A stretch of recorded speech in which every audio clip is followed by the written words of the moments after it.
కొంగ సాహసం. ఒక అడవిలో సరస్సు పక్కన ఒక కొంగ ఉండేది. దాని పేరు చిట్టి. చిట్టి ఆ సరస్సులో ఉన్న చేపలను పట్టుకోవడం చాలా ఇష్టపడేది. అది తన పొడవాటి తొండితో ఆ చేపలను బాగా పట్టుకుని తింటోంది. ఒకరోజు చిట్టి సరస్సు పక్కన ఉన్న అడవిలో ఒక పెద్ద శబ్దం విని అటువైపు వెళ్ళింది. అక్కడ ఒక నల్ల కోడిపిల్ల ఒక గొడ్డలితో చెట్లను నరికేస్తున్న ఒక వ్యక్తి నుండి తప్పించుకోవడానికి ప్రయత్నిస్తోంది. చిట్టి వెంటనే ఆ చిన్న కోడి పిల్లను రక్షించాలని నిర్ణయించింది. చిట్టి తన రెక్కలను వ్యాపించి గొడ్డలితో చెట్లను నరికే వ్యక్తి ముందు నిలిచింది.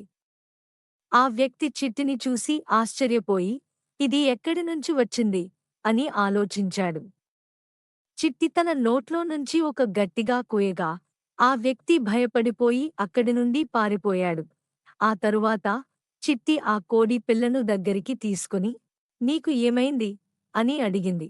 కోడిపిల్ల కన్నీళ్లు తుడుచుకుంటూ, నేను నా ఇంటికి వెళ్లి నా తల్లిని చూడటానికి బయలుదేరాను. కాని ఆ వ్యక్తి నా దారిని అడ్డుకున్నాడు అని చెప్పింది. చిట్టి దానిని సమాధానమిస్తూ, ఇప్పటికే సురక్షితంగా ఉన్నావు. నీ ఇంటికి చేరడంలో నేను సహాయం చేస్తాను అని చెప్పింది. చిట్టి ఆ కోడి పిల్లను తన రెక్కల కిందకు తీసుకుని దారినంతా పర్యవేక్షిస్తూ కోడిపిల్ల ఇంటికి చేరేటట్టు చేసింది.